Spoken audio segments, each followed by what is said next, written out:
Hi again everyone, so we're going to read chapter 2 today and then I've just got a little challenge for you to do at the end. So here we go.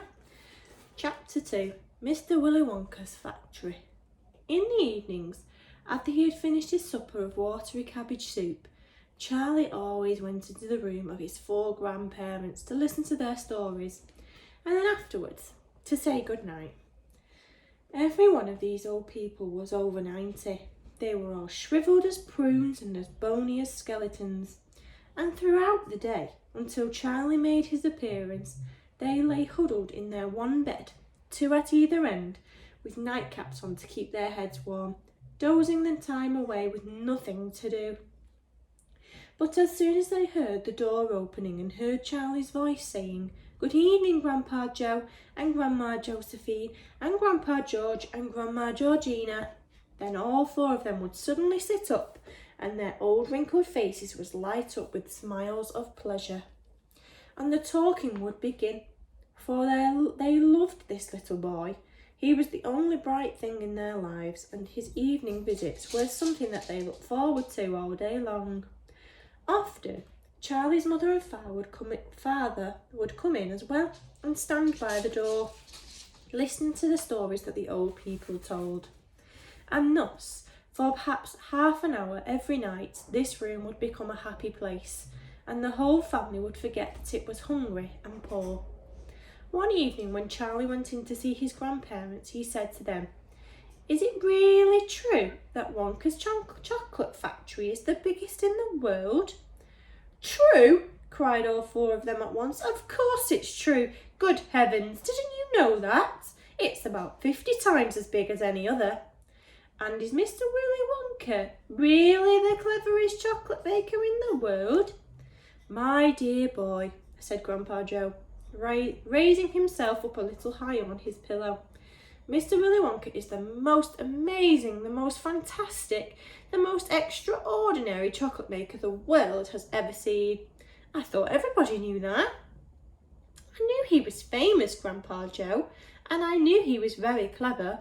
"Clever?" cried the old man. "He's more than that. He's a magician with chocolate.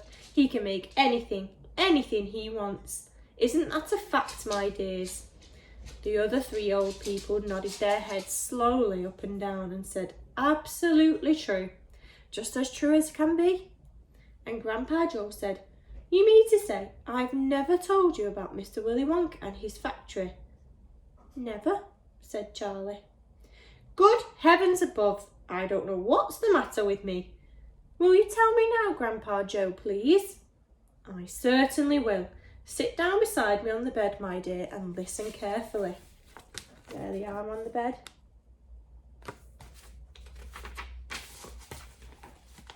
Grandpa Joe was the oldest of the 4 grandparents. He was 96 and a half, and that's just about as old as anybody can be. Like all extremely old people, he was delicate and weak, and throughout the day he spoke very little, but in the evenings when Charlie, his beloved grandson, was in the room, he seemed in some marvellous way to grow quite young again. All his tiredness fell away from him, and he became as eager and excited as a young boy. "Oh, what a man he is, this Mr Willy Wonka," cried Grandpa Joe. "Did you know, for example, that he himself invented more than 200 different kinds of chocolate bars, each with a different centre, each far sweeter and creamier and more delicious than anything the other chocolate factories can make?" "Perfectly true," said Grandma Josephine, "and he sends them all to the 4 corners of the earth. Isn't that so, Grandpa Joe?" "It is, my dear, it is, and to all the kings and presidents of the world as well. But it isn't only chocolate bars that he makes. Oh dear me, no. He has some really fantastic inventions up his sleeve, Mr Willy Wonka has. Did you know that he's invented a way of making chocolate ice cream so that it stays cold for hours and hours without being in the refrigerator? You can leave it lying in the sun all morning on a hot day and it won't go runny." "But that's impossible," said little Charlie, staring at his grandfather. "Of course it's impossible," cried Grandpa Joe. "It's completely absurd. But Mr Willy Wonka has done it." Quite right, the others agreed, nodding their heads. Mr Willy Wonka has done it. And then again, Grandpa Joe went on, speaking very slowly so that Charlie wouldn't miss a word. Mr Willy Wonka can make marshmallows that taste of violets and rich caramels that change colour every 10 seconds as you suck them, and little feathery sweets that melt away deliciously the moment you put them between your lips. He can make chewing gum that never loses its taste, and sugar balloons that you can blow up to enormous sizes before you pop them with a pin and gobble them up. And by a most secret method, he can make lovely bluebirds' eggs with black spots on them, and when you put one of these in your mouth, it gradually gets smaller and smaller until suddenly there's nothing left except a tiny little pink sugary baby bird sitting on the tip of your tongue. Grandpa Joe paused and ran the point of his tongue slowly over his lips. It makes my mouth water just thinking about it, he said. Mine too, said little Charlie, but please go on.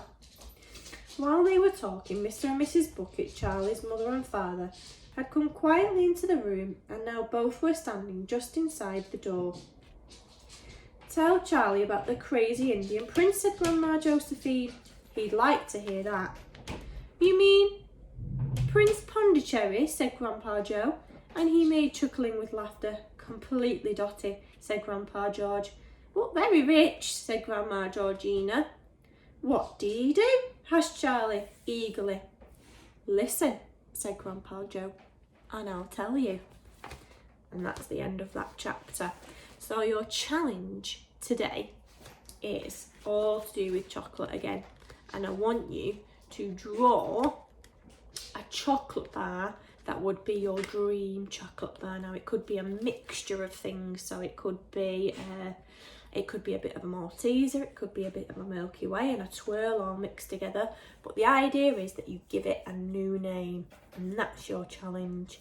And I'll see you tomorrow for another couple of chapters. Bye.